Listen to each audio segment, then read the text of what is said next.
This was an $800,000 a year financial job interview, but the man walked into the office wearing paint-stained, tattered clothes. The manager who recommended him was stunned, and the boss looked visibly disgusted. Facing everyone's stares, the man made no excuses and simply explained, "I couldn't change into a suit because I was detained overnight by the police for unpaid parking tickets." Looking at his resume, which listed only a high school diploma, the boss impatiently threw out a tricky question to quickly end the interview.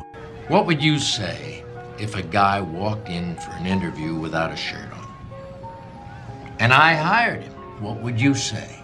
He must have had on some really nice pants.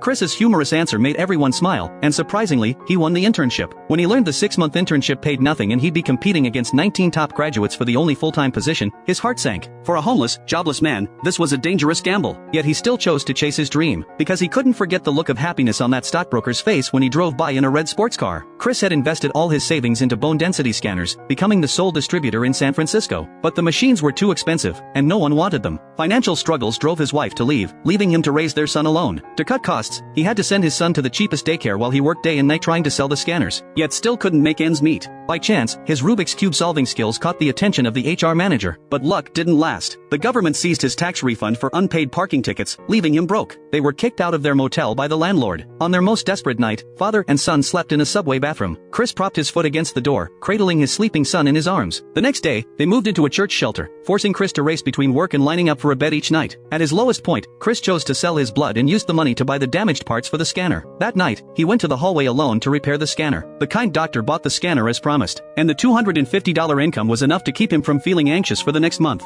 Through sincerity and sharp instincts, he befriended a retired pension fund manager, leveraging that connection to sign 31 clients in the final month. On the last day of the internship, his boss called him into the office. An anxious Chris heard the words that would change his life. Wear one tomorrow, though, okay? Because tomorrow's going to be your first day. If you'd like to work here as a broker. Would you like that, Chris? All his perseverance and suffering were finally rewarded in that moment. Overwhelmed, he stepped outside the firm and clapped for himself through tears in the crowded street.